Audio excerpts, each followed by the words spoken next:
Coming to you from the mountains and the plain.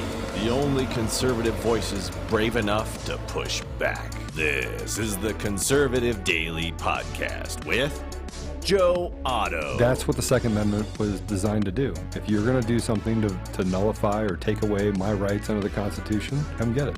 Max McGuire. When you look at politicians on the left, they need to convince people that they are victims. A resistance to the resistance. And now your hosts, Joe Otto and Max McGuire. And welcome back to another edition of the Conservative Daily Podcast. As always, my name is Max McGuire. And this is Joe Otto. And for some reason, our Facebook live stream went out with yesterday's title, but I just changed it. We're not talking about, we'll talk a little bit about it, but today, instead of talking about Portland, we're talking about what went on in Denver over the weekend, which is absolutely shameful. There were pro-police, not even a protest, a rally, something that's been going on every year for 6 years, was interrupted by socialists, by Marxists, by ANTIFA thugs who were armed with batons and other blunt instruments, beating up conservatives who were there rallying in support of police.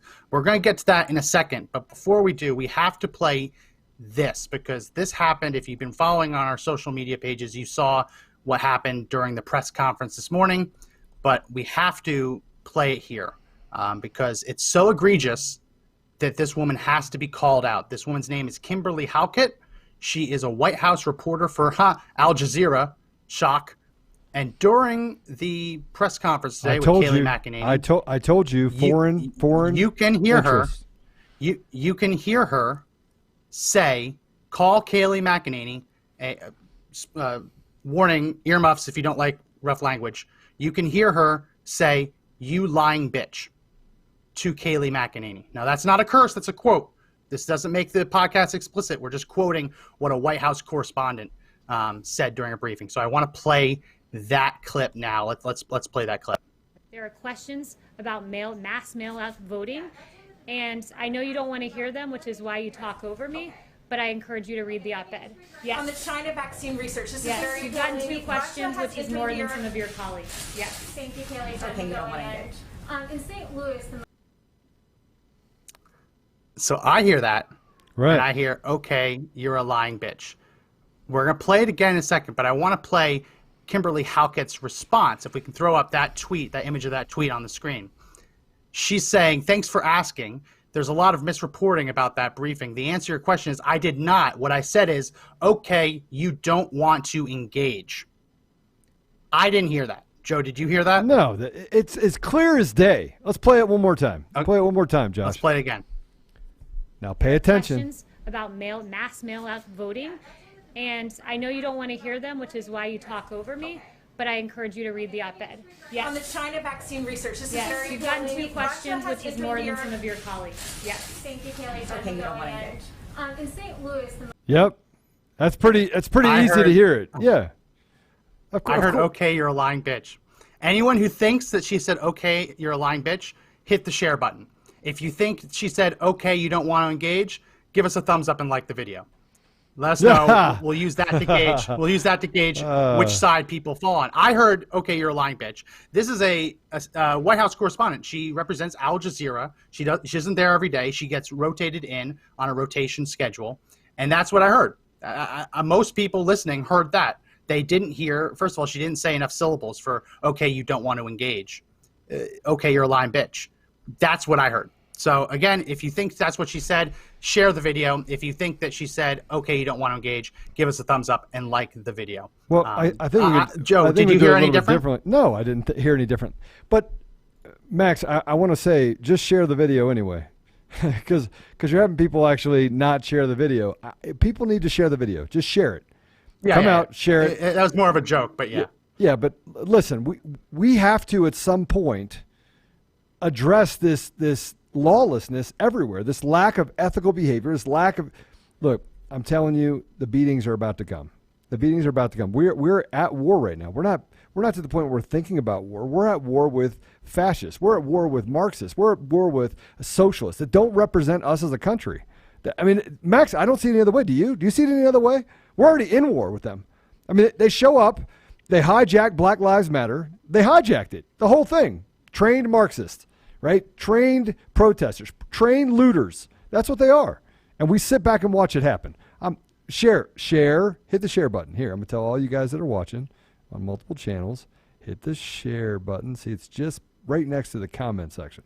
So you can comment. And if you're watching on Facebook, I just threw up a poll that you can take the poll. What do you think she said? Do you think she said that Kaylee is a lying bitch, or do you think that she doesn't want to engage? So there will be a poll going up on the Facebook stream.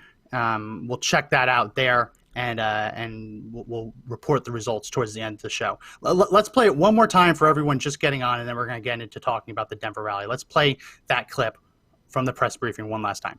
There are questions about mass mail-out voting, and I know you don't want to hear them, which is why you talk over me, but I encourage you to read the op-ed. Yes. On the China vaccine research, this Yes, is very you've gotten important. 2 questions, which is more than some of your colleagues. Yes. Thank you, Kaylee. Okay, you don't want to engage.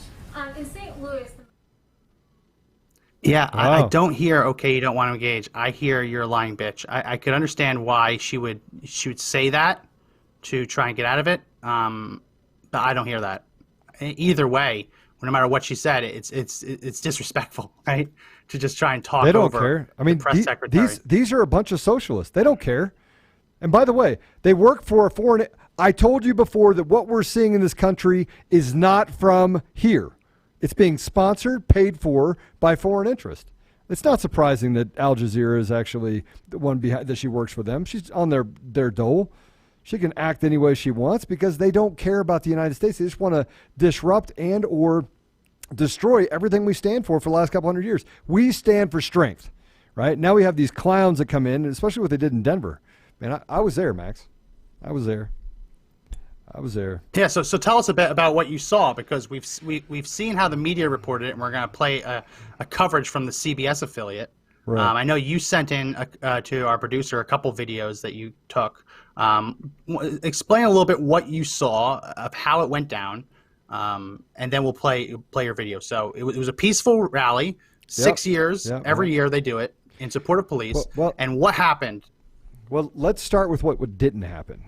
So what didn't happen is that every year Polis actually issues an order, right, that sanctions this as a day for to appreciation to law enforcement, right? This year he chose not to sign that order, right? So we were going to throw the pro-police protest anyway. So we're out at the pro-police rally anyway, right? So we had a band up front. We had Michelle Malkin was there. Randy Corcoran put it on. There's a bunch of really great people that are going to be speaking. And I don't know, you probably had 200 or 300, 400 people that were there. And a lot of people didn't show up for it because they knew that there would be trouble. But the people that did show up showed up. But we had other people within, and this is the part that drives me crazy. We had other people in the conservative movement that, one, we waited too long to get the message out. You had other people telling people just outright, don't show up, don't go to this event, right? Do not go to this event. So had people not been out there encouraging people not to go to the event and scaring people, we would have had, 2, 3, 4, 5,000 people as we have in previous years. So so you had a lot of people that didn't show up. We showed up. They started playing as we were walking in. So we walked in, and there was probably 150 armed people around, right? So security, ex-military veterans, ex-law enforcement. Some of them that actually were law enforcement, so as we were walking in, we saw them actually riling up these paid protesters on the other side. So we started playing the music. They sent over a couple people to kind of do some recon. We saw the people doing the recon. They were on their phone talking back, saying, "Hey, they're getting ready to start." We knew what we were up against. We knew that we were going to have them come in. So as the protesters approached, they had pots and pans. They had sharpened sticks. It was pretty. Something was going to pop off. And so let's play the video just to get people a feeling for what it looked like when that rally just became a mosh pit of chaos. So let's play the video. And before we do, just to report for everyone listening, the poll results are in. 100% of people who responded to the poll believe that the Al Jazeera reporter called Kayleigh McEnany a lying bitch, not that she didn't want to engage. So those poll results pretty clear, at least on that point. So why don't we play this video that you took from your cell phone, and then we'll talk a little bit more because we have a couple other videos, including one that was put out by Michelle Malkin herself. So let's go to Joe's video.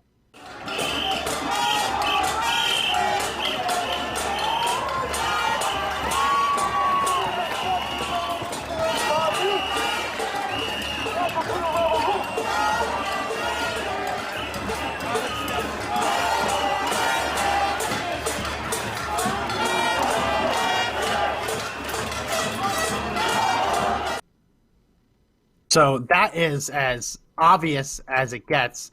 I mean, those events tend to be very peaceful. I was at one a couple of years ago. Right. It's just people out there in support of law enforcement, right? In support of police, the thin blue line. And you had obviously a completely different demographic of the democratic socialists, the actual socialists, the Marxists, the Antifa types showing up in all black, wearing their black face coverings. Getting into scuffles, getting into fights. We have another clip that shows when Antifa actually started moving in. Let's play cut 3 real quick.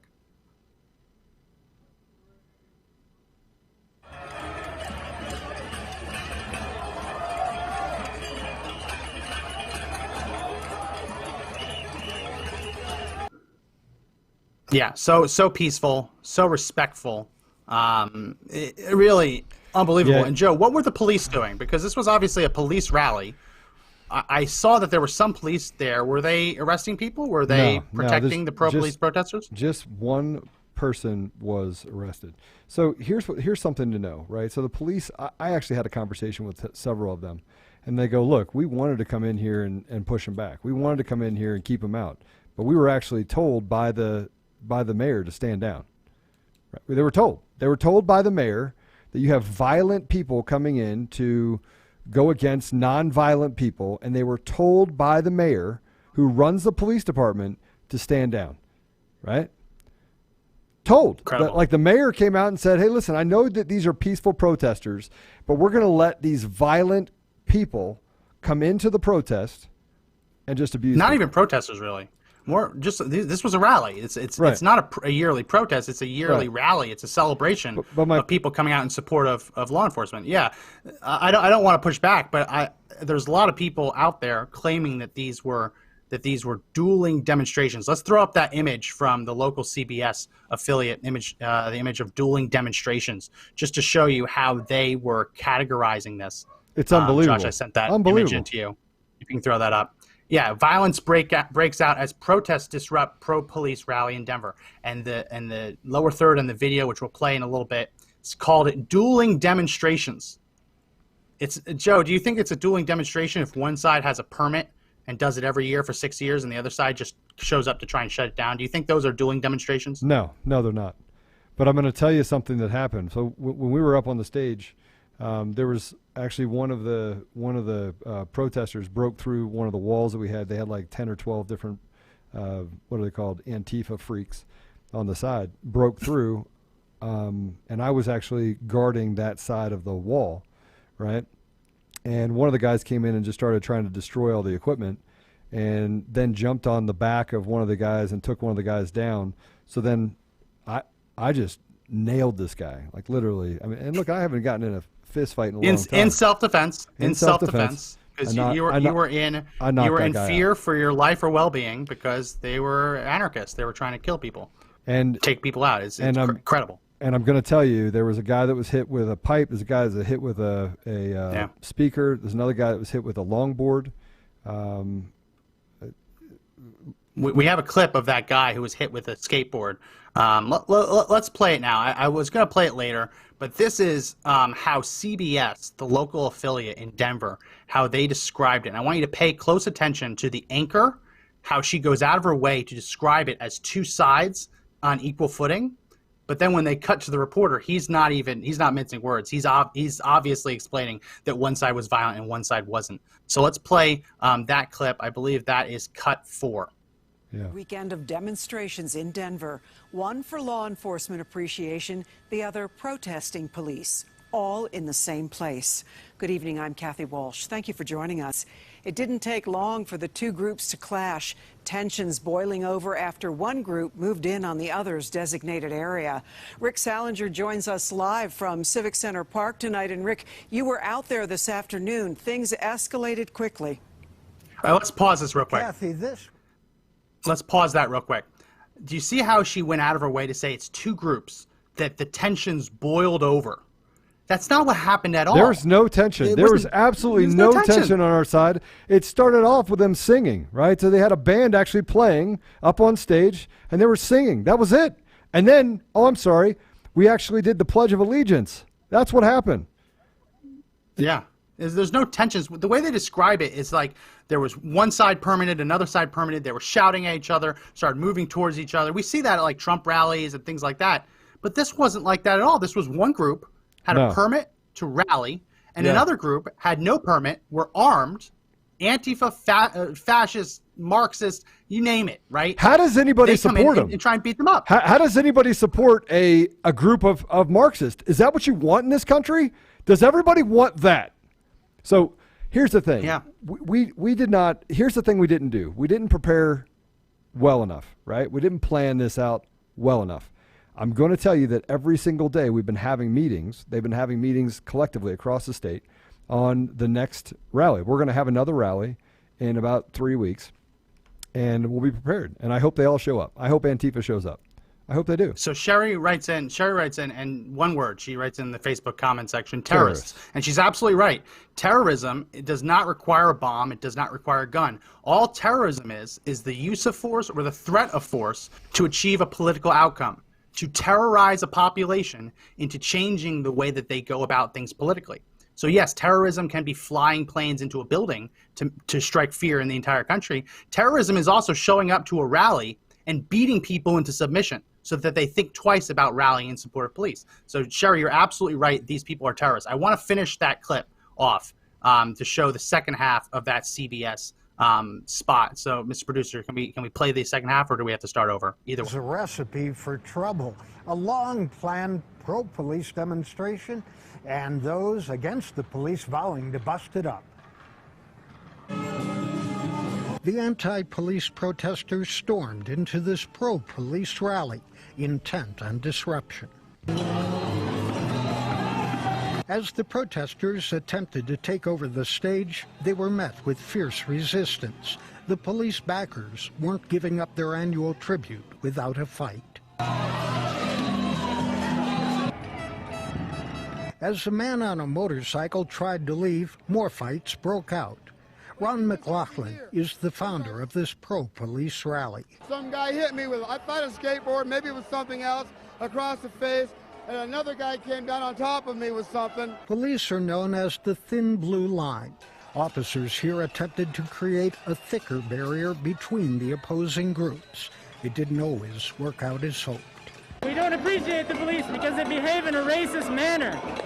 They disproportionate police communities of color. If there was any chance for a civil discussion, that hope was quickly lost. Some were bloodied in the melee, some taken into custody. At one point, police unleashed pepper balls and smoke. Demonstrators came to the aid of each other to assist in clearing their eyes. There's nothing peaceful about these people. They yell, they scream, they get in your face. The amount of fights that they start is ridiculous. The protesters from the Party for Socialism and Liberation moved out of the amphitheater, taunting police SWAT units as they said goodbye. The scorecard for today: one person arrested, 2 pepper balls fired, and one good example of just how far apart people are in this country these days. So I wanted to keep it to the end because he's right with that, but they only fired 2 pepper balls? No. Is that true? Did they fire more than that? Because I was under the impression that they used tear gas. They did. I mean, they did. Okay. I mean, it was mostly when everything was gone, right? And they were the only ones left there. Yeah. Look, they're a bunch of thugs that are destroying everything. So I hope that some of them are listening to this, and I'm going to tell you why, Max. Why? When we have and I'm going to tell my listeners here, right? When we have another event, right? We're going to be prepared for them. We're going to be prepared for them to show up. We're going to be prepared for them to act like thugs. We're going to be prepared for them to, and frankly, there are thousands of volunteers that are coming forward saying, "All right, let's have another one," right? Yeah. And what I'm afraid of is that we're already past the point where we're going to be able to have a discussion, because we're having a discussion with paid people that in our country, citizens of our country, are paying protesters to hurt other citizens in this country. They're paying these people to set up camps in the middle of our Capitol. They're paying these people to spray paint our Capitol building. I don't know who's paying the governor and the mayor of Colorado, but they're the most disgusting human beings this side of the planet. To allow violent people to come into a rally about the police that keep them safe, right? And then tell them to stand down while these people harass, intimidate, and terrorize people that are just showing respect for the police, to me is disgusting. It just shows you how our leadership is a bunch of terrible human beings, evil human beings. The mayor of Hancock, he is a piece of garbage. Governor Polis, guy is absolutely disconnected with reality. And all he's doing is causing a bigger division by not coming down on these thugs. So all right, you're not going to come down on the thugs? I saw a lot of people there. Especially on the Antifa side, not wearing masks. And I was under the impression, Joe, that King Polis in Colorado has made it essentially law that everyone has to wear a mask. I didn't see a lot of social distancing. Anywhere that social distancing is not possible or not being followed. I didn't see a lot of social distancing from the Antifa types. A lot of them were wearing their bandanas, but I saw some that weren't. And obviously there were some people on the pro-police side who weren't wearing masks. Was there any mask enforcement there? No. Any of that? No. The police just didn't do anything? No, but we didn't wear masks either because we're not afraid, right? So, look, if we are at a place in time where I'm going to tell you that it's going to, the only thing that they recognize is force. And again, I'm not a very violent person, but we're going to give them force. Well, that's a question I have, because when I was at a rally like this, obviously in Denver, Colorado, the rest of Colorado has open carry without a permit. In Denver, you have to have a concealed carry permit. You're not allowed to open carry. You have to carry a concealed weapon. I am shocked at the pictures and the videos of people being beaten and bloodied and bruised, and no one used their concealed weapon. Were there people? Obviously, I assume you saw that people were armed. There was multiple. Any idea why it didn't get to that? There are multiple people that almost drew down, myself included. Multiple people. The amount of restraint that we followed was unbelievable, because frankly, someone could have gotten shot. And I'm going to tell you, there was a lot of people who were armed. But out of respect for the police, we just decided that, and actually we had a conversation with the police, and they said, hey, look, we're going to cancel the event. We're going to clear everybody out. Just get everybody out of here, right? So we did. Yeah. We said, all right, fine, we'll leave. But I'm going to tell you that the next one, no one's leaving. And not only is no one leaving, but it's going to be an ass whooping of magnificent proportion, right? So what you're describing is called the heckler's veto. It's the idea that you have a right to peaceably assemble, have this rally every year for 6 years. The heckler's veto is when people who don't want you to do it get loud and boisterous enough and force you to have to cancel. Right. It's as undemocratic as it gets. We see this in college campuses. The reason you're seeing this now is because all of those fairies in the college campuses, the snowflakes, have grown up, and now they're in society, right? That's why you're seeing all of the things we've seen over the past couple of years in college campuses now starting to enter into the public square, because these people now have graduated or at least left college, and colleges are closed, so they're everywhere. Right. It's called the heckler's veto. So the police actually said that because these violent protesters showed up, the permitted rally would have to stop because they couldn't keep you safe. Correct. And it's not a matter of keeping us safe. It just got to the point where it was going to escalate. And there was a group of us that got together at the back of the stage, and we said, well, let's give them what they want. And we're like, hey, we have kids in the audience, we have women in the audience. Let's not do that. So I'm going to tell you that there's a lot of people that are now stepping up saying that the next event is that it's imminent.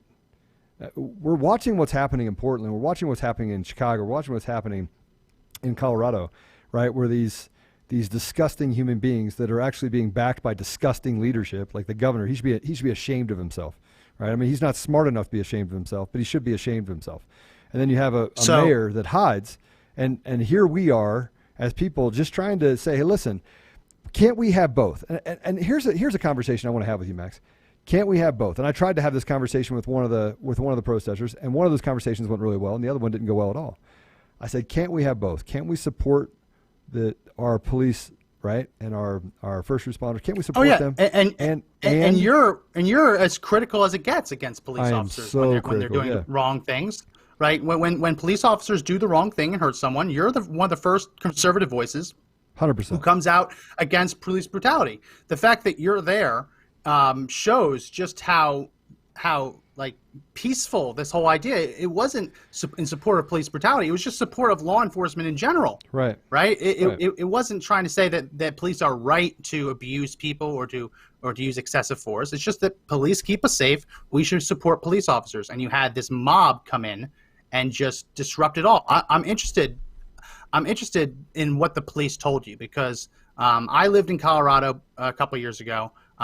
Colorado has a form of stand your ground. Right. They call it Make My Day.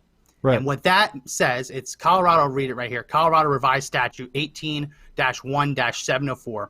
It allows people to utilize force when they reasonably believe it is required to protect themselves or others from an offense involving the implementation of physical force. So when you see someone getting hit with a pipe, I'm not saying that you should have drawn. I'm just that's up to you to decide. But for as many people were carrying concealed weapons there as I imagine there were, based on what I saw a couple of years ago, and just imagining that it's only worse now, I imagine more people would be carrying today. I see that video and I see dozens of opportunities where it would be justified to use lethal force or even just to draw to prevent someone from getting beaten with a pipe, beaten with a skateboard. I think that it is crazy that the police did that instead of defending them, not only refused to defend the rally-goers, but also said, no, you need to not fight back. You need to just end this. I think that one of the reasons that people probably were more hesitant to defend themselves would be what we just saw happen, or it is happening in St. Louis, where the McCloskeys, we've covered this on the show, the McCloskeys lived in a private gated community. A mob of hundreds of people burst through their locked gate, destroyed the gate, burst into the community, threatened to kill them, threatened to kill their dog, threatened to burn down their house. They picked up their guns and pointed them in the direction of the protesters. I say that very lightly, in the direction of the protesters. And now they're being charged with essentially the Missouri form of brandishing. I think it's called flourishing. It's a felony.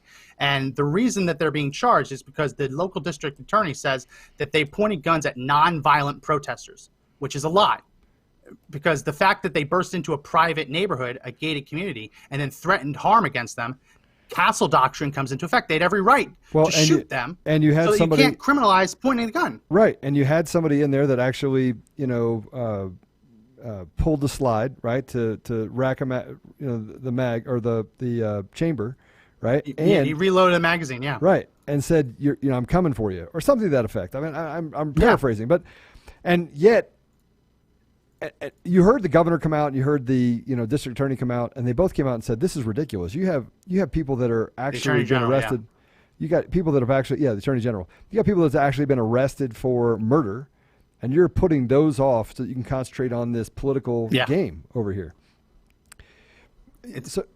That has to be, though, in the calculations, right? Right. Not saying that you did that because of it, but if I was in that position, knowing I'm in Denver, in Colorado, a city and a state run by Democrats, I would be incredibly hesitant to defend my life with deadly force. No, I wasn't hesitant. I just wanted to make sure that I asked myself the question, could I do it without a gun? Could I do it without a gun? Could I do it without a gun? I kept asking myself that question as I'm pulling people apart, as I'm holding them back. Can I do it without a gun? Can I do it? Do I need the force? Do I need the force? Do I need the force? Am I in imminent danger? Is anyone else in imminent danger? So those are the things that were going through my mind. And And frankly, do I think that we were in any imminent danger? I think if we would have stayed there, I think that things would have popped off and we would have had people shooting. I 100% believe that would have happened. So, look, we now know it was a good test for us. We now know what we're up against. We know what kind of behavior that they're going to have on their side, and we're going to plan accordingly. And the bad part about these Antifa protesters and the things that they don't understand is that we're Americans, right? And when we show up, we have been having the conversations with military veterans, veteran groups, biker groups. We've asked certain groups to actually just, hey, set aside your opinions. So we're going to we're getting people that are going to come out for this next event that are going to get froggy, right? And it'll be interesting to see how it all shapes out. But I'm going to tell you that we're going to probably end up having to do what the police should be able to do if they weren't being hogtied by the mayor. And that is if the only thing that they represent. So spending as much time in the Middle East and in Africa as I've spent, right? Mostly the Middle East. People in the Middle East who are terrorists only recognize one thing, and that is force. They only recognize force. Yeah. And so we're going to give them the force that they want, right? And so they want to walk around and say they can terrorize and that's people. not a threat. That's not a threat. That's not a threat. No. Colorado case law, we've talked about it on the show before. There was a case back in the early 2000s, I want to say. I believe it's called Gonzalez v. Castle Rock. Yeah. And what that case, just for anyone listening, what that case said was the way it worked was there was a wife who was estranged from her husband. I don't know if they were officially divorced, but they were separated. The separated husband took the kids and disappeared with them. The wife, the mother, went to the police in Castle Rock, Colorado, and begged them to help her. Mm-hmm. Called them, showed up. They refused to. Eventually, the father shows up at the police station, gets in a shootout with police. The police kill him, and they discover the dead children in the trunk, that he had killed them. Right. And the case was over whether or not the police had an obligation to protect this woman. And what the Supreme Court found was that no, the police did not have an obligation to follow up on this call that her children had been abducted, because the police do not have an obligation to any one civilian, any one citizen. Their obligation is to society as a whole, and they have the authority to pick and choose what they investigate, what laws they enforce, and that they can determine that it is in the best interest of society not to enforce the law in a particular moment. So when you say that we're going to take things into our own hands, that's not vigilantism. No, you have the right. Everyone has the right to defend themselves. When the police fail to or refuse to, that is why the Second Amendment exists. Because, as the Supreme Court said, the cops do not have the right to, do not have the authority, constitutional obligation to defend people. Well, we're going to take a really quick 20-second break. But when we come back, we're going to play more footage that Joe got from the rally, and we're going to play the footage that Michelle Malkin put out there, because she was speaking at the event, and she took some live footage of the stage being stormed, and you can see on the footage one of the protesters had a collapsible baton. So we're going to play that on the other side of the break. Don't go anywhere. Ronald Reagan famously said that our freedoms are never more than a generation away from extinction. Conservative Daily exists to make sure that never happens. With our community of 700,000 members, we fight every day to hold Congress's feet to the fire and stop them from surrendering our rights and freedoms. The fight to take this country back is not over. Please join our movement right now by going to conservative-daily.com and clicking the subscribe button to sign up for our free call to action newsletters. We have a chance to save this country, but only if we all work together. Again, this is conservative-daily.com, and don't forget to hit the subscribe button at the top. And we are back from that break. We are talking with Joe Otto, who was on the ground over the weekend at the pro-police rally in Denver, Colorado, that was ambushed and attacked by Antifa extremists armed with blunt instruments, as we'll see in one video, actually even in one case, a collapsible baton, attacking not protesters, rally-goers. These are people who have been in Denver every year for 6 years, right, doing a rally to promote support police. They were attacked by the socialists, the Marxists, the Antifa thugs. Now, Joe, you sent over, I believe, another video to our producer, Josh. Josh, why don't we play that video and take a look at it? We only have the one. The second one was a duplicate. Okay, so let's play the video from Michelle Malkin, because she was the guest speaker at that event. And I didn't have time, by the way, Max. I didn't have time to get my phone out. I got my phone out for that minute because that was the only time that I was not surrounded by people. Yeah. Where I didn't, it didn't get chippy. So, next time we'll strap a GoPro to your head. How's that? Oh, that works. Yeah. or your chest. So let's play this clip of Michelle Malkin, because she was there. Did she get a chance to speak, Joe, at the rally, or did it get shut down before she had a chance to speak? It got shut down before she got a chance to speak. But she's a brave. She's a brave woman, by the way. I mean, she literally. I happen to be attached to her security detail. I said that I would, against the better judgment of everyone else, saying, "Joe, why are you doing this?" And I'm like, "Wow, because I want to." But she said, "No, I want to stay." And I was like, "No, we're gonna get you out of here." So this is put up by her. I assume that this was her taking it. It's a little choppy in the beginning, but you can hear the audio throughout, and then the video fixes itself. So let's play cut 2. This is from Michelle Malkin. Holy shit!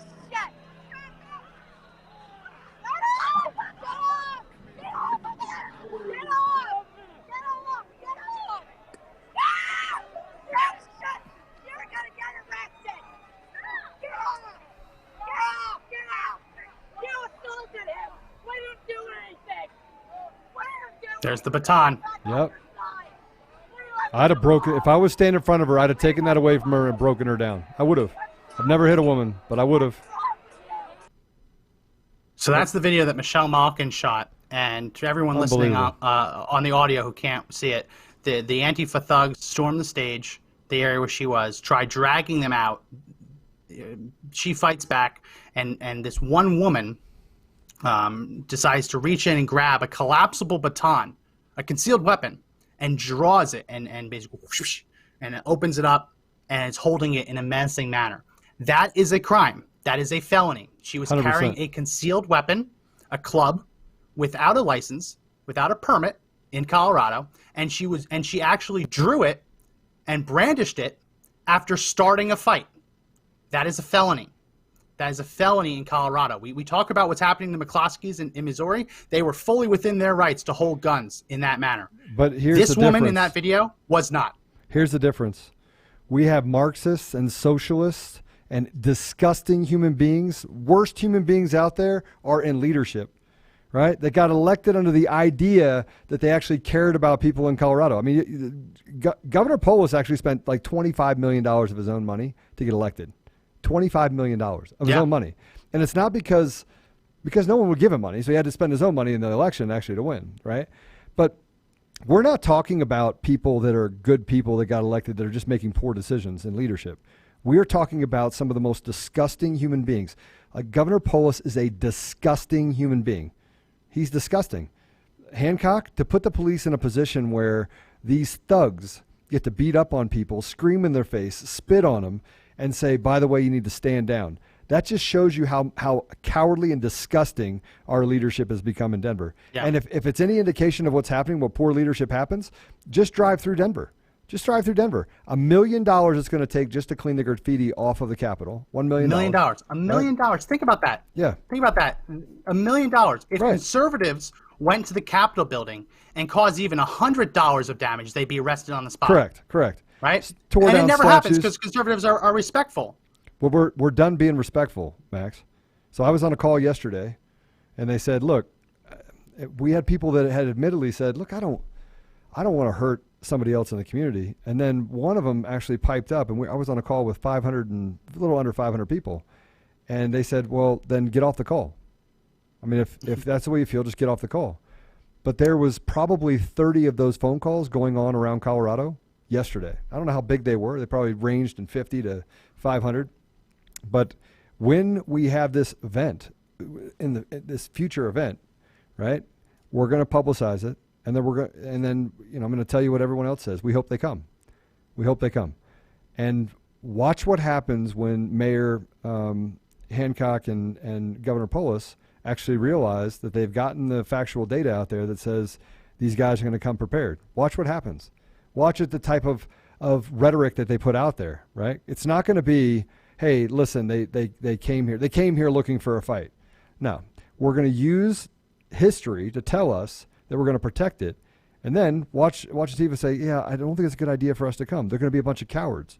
Because instead of having, 300 or 400 people that show up to an event, or 500 people show up at an event, you're going to have thousands of people that show up to the event, just daring them. We're not waiting till the election, Max. We're not waiting till the election. And I'm going to tell you right here on this podcast, it's happening everywhere. People are actually rising up in Portland. I was on a call on Friday about Portland. There's people in the outskirts of Portland that said, look, you have people that are 70 years old saying, I'm done. So what if I die? I'd rather die protecting my community. This gets back into 200 years ago. I mean, this is the same type mentality, right? Letting people come on our foreign soil and take away our rights as Americans. That's what they're doing. I don't know how you see it any other way. So I think that what this illustrates very well is just how fast liberalism, not classical liberalism, but this leftism, how quickly leftism can infect a red or even a purple state. Now, Colorado had a Republican governor not too long ago. 13 years ago was the last Republican governor. But they've had a Republican Secretary of State before 2019 for every term except for one. So going all the way back to 1963 to 2019, you can only find a 2-year period where there was a Democrat in the Secretary of State's office in Colorado. You have a Republican senator, right? You have Republican congressmen. This has been a red and a purple state for a long time. Right. And yet we've seen just how quickly leftism can infect the society. You legalize marijuana, whether you agree with it or not, that has consequences in a state like Colorado. You bring people who are very into that. And we've talked about the homeless people on the street in Denver. We've talked about the crime associated with that. When you make these moves and you shift the demographics in Colorado as much as they have, and then you start electing Democrats into positions of power, this is the result. This isn't a thought experiment. We're seeing it right in front of us. When you elect Democrats into positions of power, it only takes a couple years for this to happen, for pro-police rally-goers to be attacked. It wasn't dueling rallies as the media claimed. No. They were people who had a permit. They've been doing this every year for 6 years, and they were attacked by Antifa thugs. And the police, according to the news, fired 2 pepper balls. I think it was more than that, but they fired 2 pepper balls. The police barely arrested anyone, didn't crack any skulls, didn't stop it. One person was arrested. They were allowed to just – one person was arrested. This is what happens when you elect Democrats. Now, I used to live in New Jersey. I fled New Jersey because New Jersey is a Democrat hellhole. And I'll say that as someone who is New Jersey born and raised. I fled to Colorado because there was nothing other than family and friends for me in New Jersey. Colorado going downhill. Now I'm in Texas. And now they're trying to do the same to Texas. This isn't compartmentalized. This is happening all across the country. Blue states, blue cities are becoming farther left, and they are trying to shift red states and purple states into that Marxist socialist category because this is what they want. This is what they want. The reason that Antifa has gotten to this point is because no one stopped them. No one has no one has tried to stop them. They've been saying for years that it's not a crime when you punch a fascist. And we've seen their definition of fascist shift more and more and more to now involve people who are just supporting police. Max, they're fascists. Business owners in Colorado, downtown, that are, by the way, traditional or classical liberals, business owners downtown are now, I mean, they're coming together and saying, you know what, we've had enough, right? I mean, people all over the state that you would think are not going to join the fray are joining the fray and saying, these guys don't represent us. So here's something interesting to actually consider. So yesterday, I had a conversation with one of the protesters, or not yesterday, but Sunday. I had a conversation with one of the protesters while I was there. And I was like, why can't we have both? What I said before. Why can't we have accountability, right, in law enforcement and support the police? Why can't we root out the 1% and come up with a solution to root out the 1% that may be bad actors, or less? I believe it's less than 1%, but to root them out. Why can't we come up with a system in order to do that? while at the same time standing behind our law enforcement that do protect and serve everyone in the community, right? So, and he said, man, I don't know. I'm for both sides. And I was like, well, I'm going to tell you, I'm not for any of this. But, you know, we had this quick conversation. So, I mean, I'm spreading it out a little bit further than the conversation was. But I said, look, my brother was killed by a police officer. Well, let me say, for those of you that are listening, I want to say that again. 3 years ago, my brother was murdered by a police officer. He was run off the road. He wasn't run off the road. He was hit from the side. Knocked into a wall. Yeah, he was hit a pole, and knocked off the road. Yeah. Broke his neck and died. Like right there. Right? And so people say, I don't understand. I do understand. Matter of fact, they lied. I mean, the police lied. You actually, Max, to help me, filed an open records request, right? And they denied. Oh yeah, it. they wouldn't say anything. And they said that everything from that night was under lock and key, right, because of an active investigation. Active investigation. Well, who's active investigation for what? Right? What are they actively investigating? My brother's dead, right? And so I had to hire an attorney, and I had to go through this entire process, but they lied, right? They covered it, and it was the police union that actually covered it. So again, unions, we get back to the unions and how useful unions are. Unions are actually there to prohibit progress. They're there to stop accountability, right? And I don't care what you're talking about or what organization you're talking about. I mean, I could tell you stories about UPS and the fact that of the stupid rules that the union has actually developed to get people so that they can't get fired from their job. Yeah. Right? But in this case, I was very angry at the police. Very angry. I mean, but not so much that you would attack people who are rallying support. Not so much that you would attack anyone for expressing a different viewpoint. And I think that's what is incredible about all of this. We're supposed to have a civil society where both sides are allowed to talk respectfully, and they can disagree, and they go and they say, okay, we agree to disagree. We're going to go our separate ways. But when it comes to this radical leftist element, if you disagree with them, your disagreement is violence. That's how they interpret it. Your speech is violence. If you dare support police, and we heard it from that one protester who was being videotaped by CBS, the CBS affiliate, saying that the police are racist because they disproportionately police minority communities. Well, no, the police disproportionately police cities. Yeah. That's just the fact. They're not only going into black neighborhoods, they're policing the cities because that's where most people are, right? So, but if you disagree with that, that's violence. You're committing violence. You're committing genocide against the people. It's insane. So, Max, let me finish the second conversation I had with another protester as I was walking down along the side to get the guys that had bikes out. And that conversation went a little bit different. I said the same thing to them, and she started screaming in my face.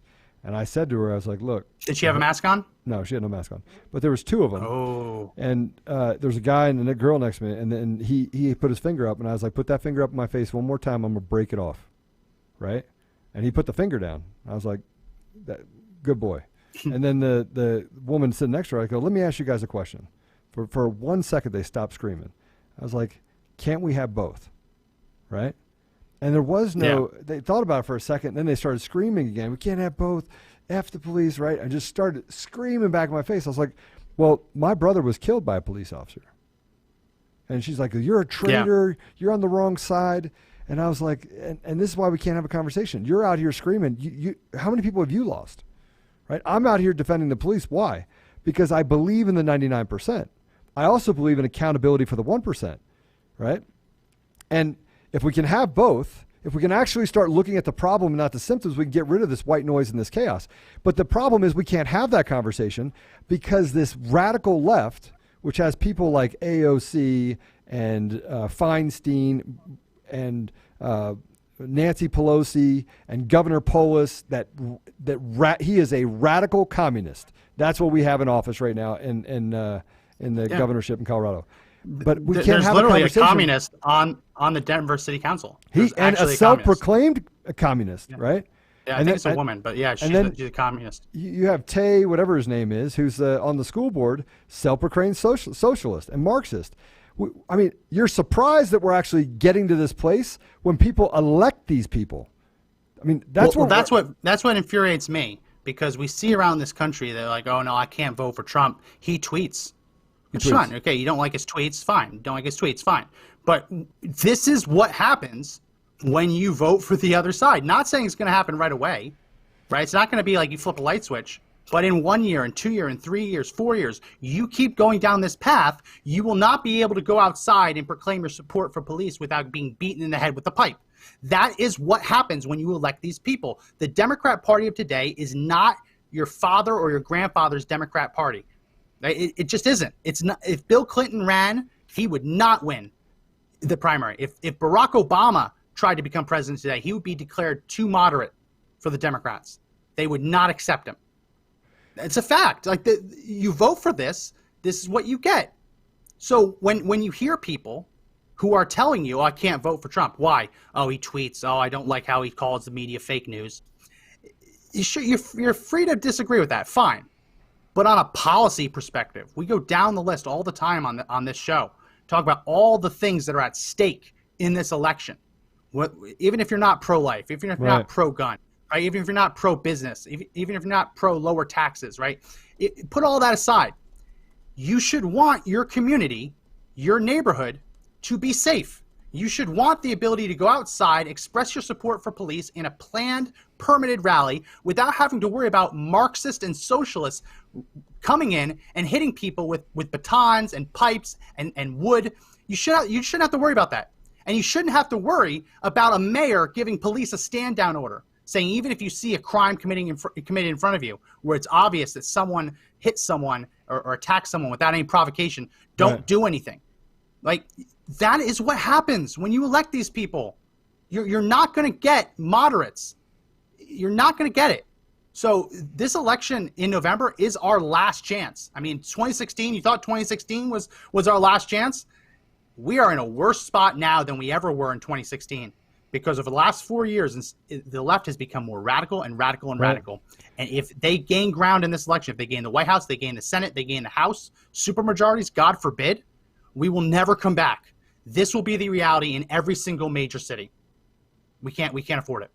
No, we can't. So if you have people who are on the fence, share this podcast with them. Share it. Well, hit the share button. It's not even on the fence, Max. Why is logical no longer logical? Why are we even having this conversation? I feel like I'm having this conversation in a Twilight Zone, as in this can't be real. I mean, how are we at the place right now, Max, where we're actually talking about the fact that people are just ignoring that people are Marxists, that they're socialists, that they want to take away everything you've spent your whole life building, and they want to take that away. And yet we're still having the conversation as if it shouldn't be an easy yes, no. No, that's ridiculous. Get out of here. Yeah, go to Venezuela. Here, go there. Take a trip. Of the people that actually showed up to these deals to protest, I can almost 100% guarantee that of the people that are not foreign interests, and by the way, there are a ton of foreign interests involved in this, a ton. Yeah. People that are from the Middle East, people that are from areas that, frankly, they're not Americans. They want to destroy us. And you want to talk about foreign interests? You want to talk about foreign interests? The circuit attorney in St. Louis, just to backtrack to that before we end the show today, the circuit attorney, her name is Kimberly Gardner. She was elected in 2016. Who do you think one of her largest campaign donors was? No idea. George Soros. They've traced the money back to Soros and his companies. And she ran on a platform of reforming criminal justice system. Yes, they reformed the system so that the violent mob doesn't get any punishment, but if you dare try and defend your house without firing a single shot, you get charged with a felony. That's the reality. You want to talk about foreign interference? George Soros has his fingers on all of this. But Max, we're talking about George Soros, but we also have to talk about the fact that they've muled these narratives into our society. They've muled these narratives that, oh, you need reparations. Reparations for what? Something happened 200 years ago? Oh, so you don't want to talk about George Floyd and the fact that he held someone at gunpoint, right? A pregnant woman at gunpoint or knife point, or the fact that he committed 18 crimes and they didn't actually get him to rehabilitate through those 18 crimes. But you want to say that we're responsible for all the bad behavior that happened, 250, 300 years ago. I'm out. I don't even understand it. I don't even understand the lack of just consistency in their message, that it's all about getting more while creating chaos in the meantime. Look, it's not just George Soros I'm worried about. It's these foreign actors. It's people from the Middle East. There's people from Asia. There's people across the board. And it's It's huge. It's not a conspiracy, people. It's actually happening. They come into our country, Omar, right? Come into our country, run for office, talk about things that don't exist, problems that don't exist. She might lose. She might lose. She's being out fundraised by her Democrat opponent, who's just as bad as her. Don't get me wrong. We're not going to get a better Democrat running for that seat. But she's getting outraised by her opponent right now. She could very well lose her primary coming up next month. I hope it's entirely possible. I hope she does. And frankly, I hope that they all get voted out. But if we don't get out and vote, we're going to have to do more than vote. Okay, so everyone, people, gather up, go to the gym, get fit. We're going to have to do more than vote. I'm telling you right now, we're going to have to do more than vote. But right now, if we don't vote when it comes November time, all of us, like a red wave of people that actually go out and vote. If we don't do that, right, in local elections and vote up ticket, I don't care who the Republican person is on the ballot. I don't care who it is. You vote for him.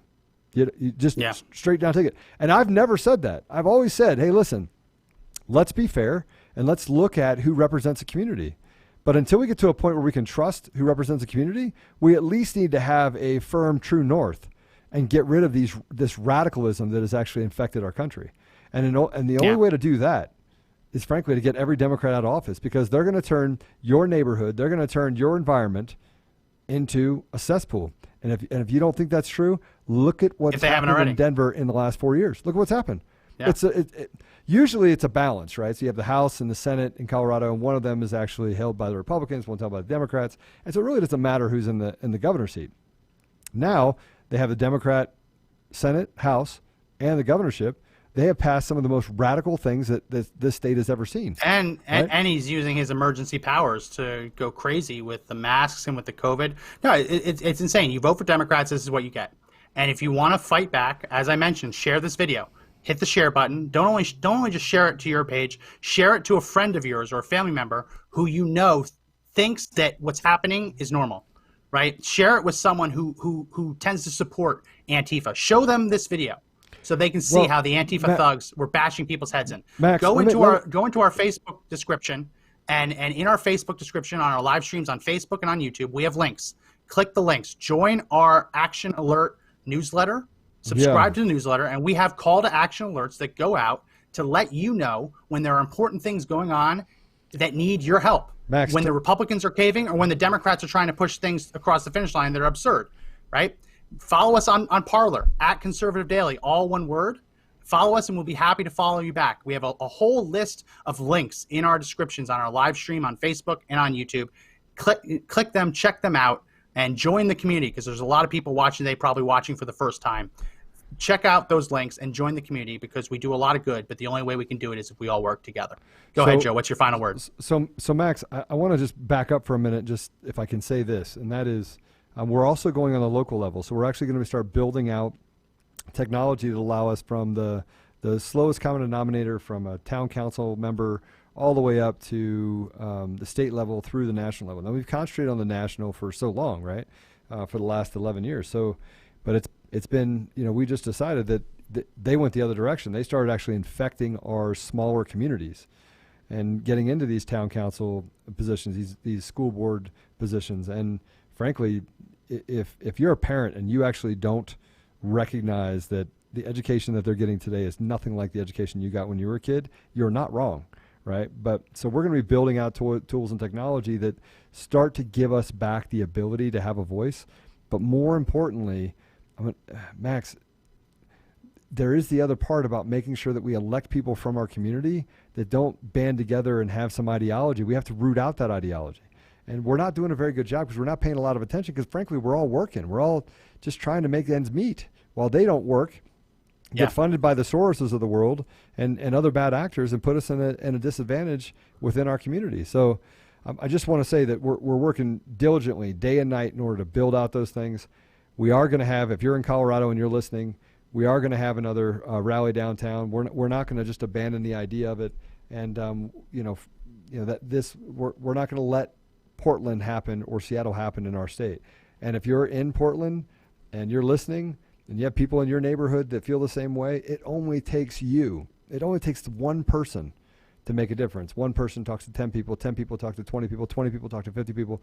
You get it, right? But if you stand up, if you literally just take the time to gather like-minded people, set aside your social issues, please. Set them aside. Set aside the issues that, frankly, we can get back to a discussion on once we gain our footing back in the constitutional integrity of our nation. But that's set aside not to stop fighting for it, right? But that doesn't need to be the first thing out of your mouth when you're having a debate with someone. Right. You don't need to lead with pro-life. You don't need to lead with pro-gun. It's very open for everyone to see. This is what happens when Democrats win. You look at what's happening in Portland, where they have had 55, if I'm correct, straight nights of riots and looting. Right. And the minute that Trump sends federal officers in to stop them from burning down a federal courthouse, the left explodes in anger. Oh, it's secret police. We went over this yesterday on the podcast and basically debunked all of it. This is what happens. You see what's happening in Seattle. But the media with the jazz lies. Chop. The media lies. Yeah, the media lies about all of it. They contribute to it. And by the way, they contribute to it, and they're getting paid by foreign interests. And by the way, we can't stop foreign interests from investing in our media. We can't. We don't even get. Oh no, actually we can. So the Trump administration the Trump administration did revoke, I believe it was a radio station.